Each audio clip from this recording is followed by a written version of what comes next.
Hello everyone. Today I am taking you to the dark side of the moon. No, okay, not the moon. I am taking you to what I've been calling the dark side, aka using artificial intelligence for print-on-demand purposes. So with all my rantings about using artificial intelligence and how this is making things harder for artists and how artificial intelligence is actually stealing the work product of hardworking artists who spent hundreds and thousands of hours making their own content just to have a computer sort of steal it, mix it up, and regurgitate it back, I thought, it's about time for me to conduct a little personal exploration. So maybe you're coming to this episode and you really want to know how to use artificial intelligence for print-on-demand purposes, and you have absolutely no qualms about it. And I'm not gonna try to send you away, but this episode, it's really about those of you out there that are like me and suspect maybe there's something a little bit evil about it, but maybe you are actually curious as to what it is all about. So a couple of nights ago, I just said, what the heck? Let me just see what this is for myself. And I decided to put on my Zoom self-record and to record this journey so that you could all see what happened. And I'm going to say that I just started out doing this without any pre-Googling. I just turned it on and was like, I'm gonna do this. I've heard of Midjourney. So I just Googled Midjourney and they told me, okay, you have to set up an account through a Discord server. I do have a Discord account, which I don't use very often, frankly, at all. And I just started puttering around and putting things in there. This is not a tutorial, by the way. I'm going to talk about it a little bit later in case you do want the how-to, but I'm just showing you what I actually did. So once I had it all set up and I figured out what I was supposed to do to get these images to produce, I typed the word imagine and then I gave it some prompts and put repeat pattern. Now, I just mentioned before that this is not a how-to. I'll be talking a little bit more later. When I went later and actually watched someone else's YouTube episode about how to do this for repeat pattern purposes, there were some hints on how to make sure when you put in your prompt that the tile you receive is the exact repeat. But since for my purposes, I wasn't actually going to use this for print on demand, I didn't care if the repeat pattern was something that I could download and then put back up instantly. So I'm gonna show you somewhere here, what came up with my different prompts. So before my daughter was born, I got really into a woodlands theme. So I thought, well, I saw a lot of different woodland themes. They kind of seemed a bit Scandinavian. So I just kind of prompted for a woodlands theme. And these are the options that came up.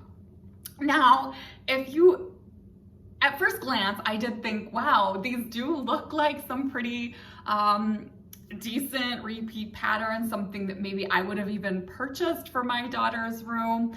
But when you go really close, you see some funny things going on. So I'm going to be showing you here some of those very funny things. So you absolutely would not want to just use these if you were going to be the kind of person who were going to use artificial intelligence for print-on-demand purposes, such as repeat pattern designs on Spoonflower, or even Redbubble, Society6, TeePublic, blah, blah, blah.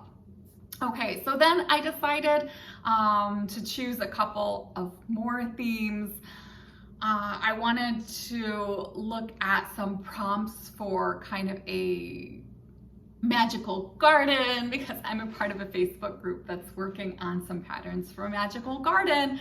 And I wanted to see what they came up with. As I said, I am not planning to directly, at least, use any of these for patterns. And this is these are the 4 images that came up. Now there are some options to do refining. I didn't get into that. After I had closed everything out, I also got a little bit curious, like maybe I should type in something a bit more original, maybe something I've never seen. And so I typed in something about a unicorn and Rust Belt factories and in a Slavic style. And then this is what came up. And actually this one kind of sparked a little something in me that thought, you know, maybe it's not so bad to be using some of these platforms like Midjourney to get over sort of a creative hump, to give you some direction. I almost felt inspired. So anyway, those are the 3 different options I came up with. And then I thought to myself, you know, going along this exercise, what if I were to actually use these in some way? Now I thought, you know, obviously given sort of the funny things you see when you go up really close, that I would never just cut and paste that and especially call it my own artwork. As I said, if you're not really being an artist, if you're just playing the print on demand game like a business, then maybe this is for you. And I'm gonna talk about that a little more later. But I decided, okay, what if I really did want to create my own woodlands pattern? So what I figured I would do, and I'm showing you guys here, is I thought, well, I would just, you know, airdrop the 4 squares onto my iPad. And first I would start by choosing a color palette I liked. So, you know, I just took one of the images and started producing a color palette from some of the main colors they gave me. And to me, I thought, you know, this is a completely legitimate way to use artificial intelligence. You know, I mean, we all take color palette inspiration from nature if they're going to regurgitate back a bunch of designs, and we're going to, you know, choose 10 colors out of the 50 colors that are in that image for a color palette, and to give us a little inspiration. I thought, you know, that's completely legitimate. That might be a good way to use artificial intelligence to come up with a color palette. Now the next thing I thought was, well, you know, you could, in order to speed things along, maybe even use some tracing methods loosely and start, you know, tracing over the same general shapes, but then kind of using your own textures, using the color palettes, taking the layers and doing some modifications. And I thought, you know, what if I did a design by taking all of these? So first I did a few trees. I did some general kind of shading and texturing. I think I would refine what I'm showing you here if I was going to use this for an actual pattern. And with the trees, it was kind of a simple thing. But then when it gets more complicated, it's something like the animals. And I zoomed in, and as you can see, some of these foxes are not really looking, you know, like a real fox. Kind of the nose is in one direction, the eyes in another. But it does kind of give you a sense of, you know, style that you could use for something like a fox. So I decided to kind of first trace in basically what was there and then start tweaking it around. And as you can see, it kind of morphed into a fox that looked quite different from the original fox that is, you know, kind of ghastly and looking like some terrible AI image. And, you know, for me, I started wondering, well, you know, is this legitimate? This is certainly not a photograph I've taken. I don't know where the original image of this fox came from. I wondered, is what I did basically, you know, they take it, they regurgitate it, and maybe the version that I did is actually coming back much more like the original of some other artist. And now I've basically reproduced the work product of another artist. I don't know. So I did that one, but then what I decided to do is, okay, take another fox and try to do it more in the style of the other repurposed fox. So now on this second fox, I've changed the style even more, and I feel slightly better about that fox because I think, well, that is much further away from the one that AI gave me. So reducing the chances that this is something that, you know, actually was as stolen from an artist. But then when I got to fox number 2 and I'm having these thoughts, really that feeling started sinking in again. And I thought, if I was going to go and kind of make my own version of all of the motifs in this AI pattern and then maybe even rearrange them, how many times would I need to do this process? And I counted, and there were at least 50 different motifs when we're talking about the sets of trees, the little grass, the flowers. And pretty soon I'm thinking, this is a lot of work. All right, if I was going to do this, it probably would take me a good kind of, 50 to 100 hours just to kind of recreate the motifs that were just regurgitated to me, and then put in my own shading and kind of refine them, and then maybe another 10 hours of kind of rearranging, tweaking the color patterns. And then I thought, at some point I'm going to have spent more time than I would have on my own kind of more original pattern, just to wonder how much of this is stolen work product. And in the end, I thought, I've seen these sort of woodland patterns a million times. That's what really surprised me. What it gave me was something like, oh, I've seen that before. I recognize that. Which led me right back full circle to kind of feeling like maybe I was just stealing something. And so even for the purpose of this exercise, I thought there is no way that I am going to spend another 50 hours just to show you guys something that I would never use, because I didn't feel good about it.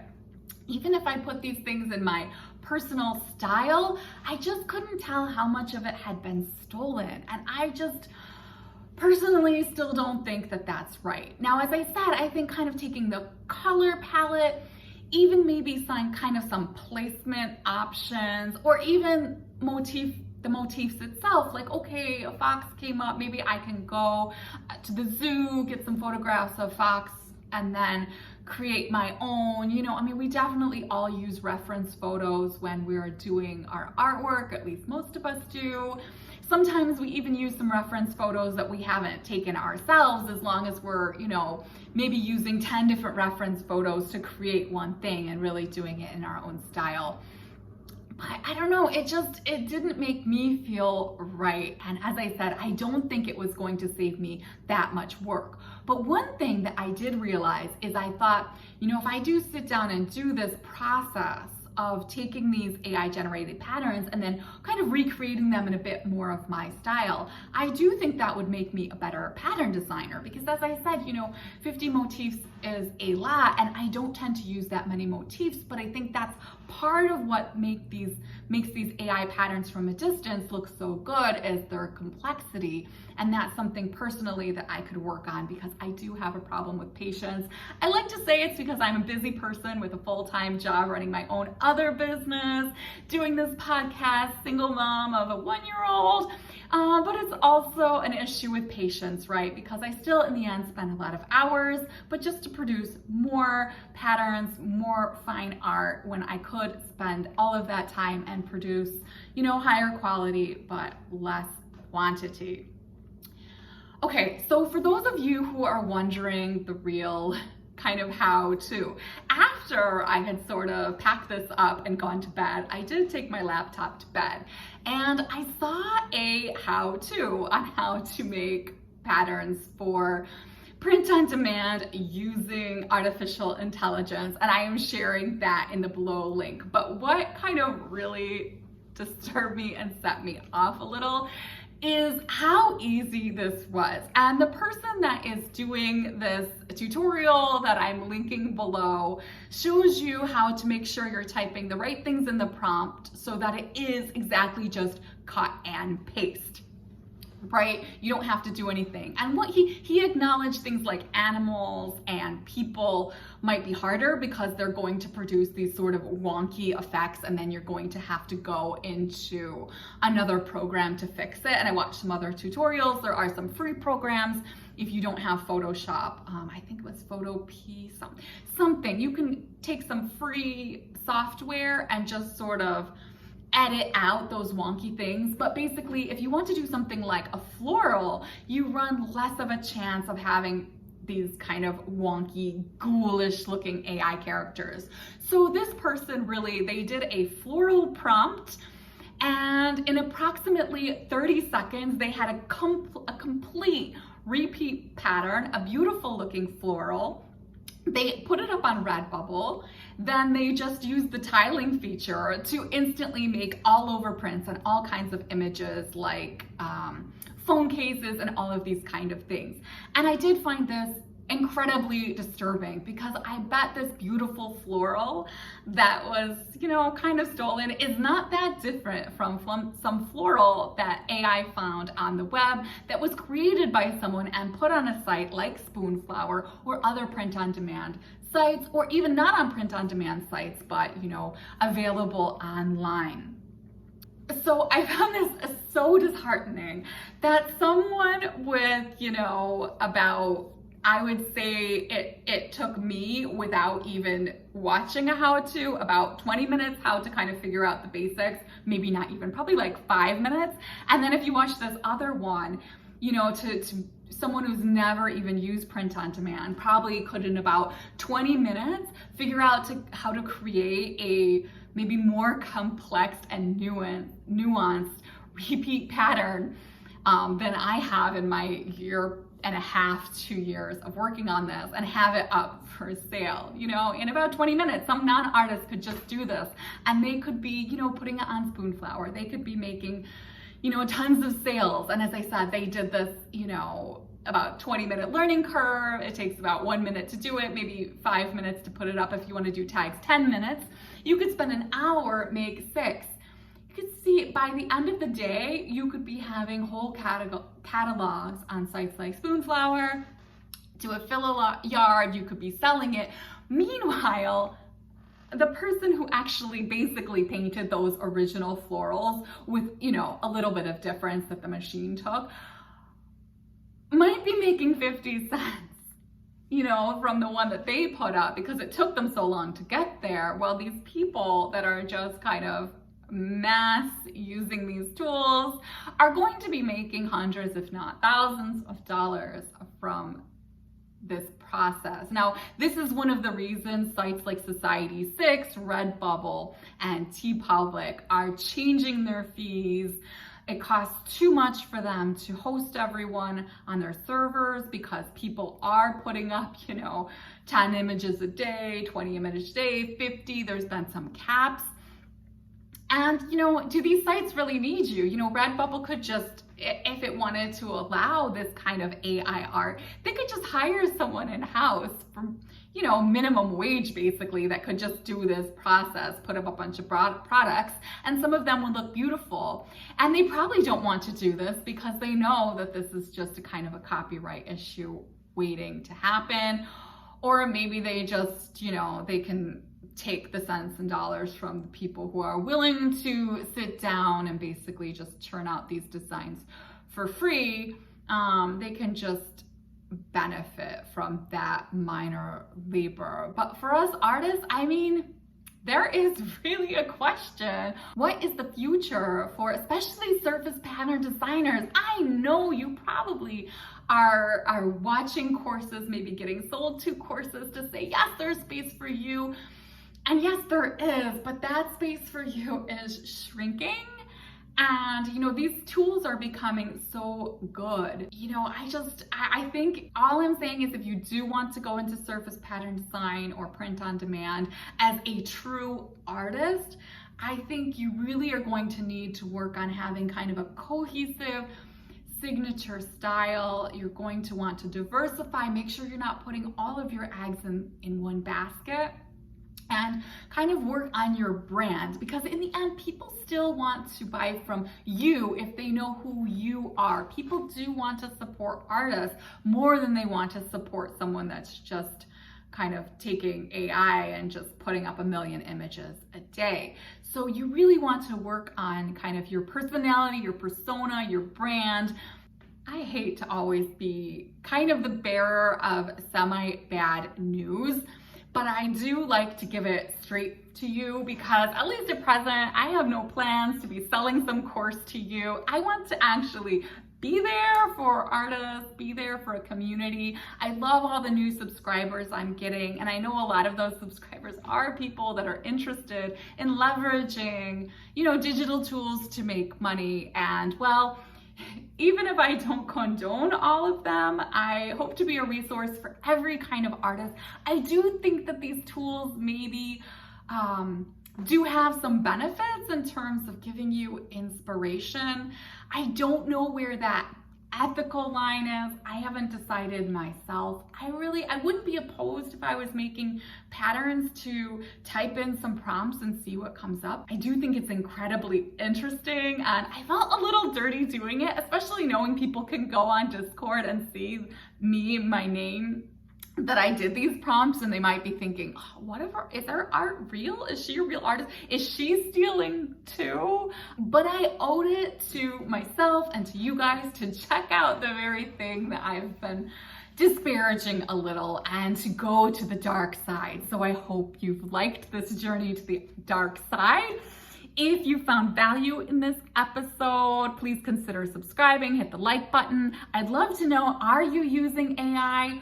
Where do you draw the line? Has it been successful for you? What are your fears? Leave it in the comments. It makes me really excited when you all engage with me. Thank you so much. Thank you to my new subscribers. Thank you to everyone watching to this point, especially. And until next time, keep creating.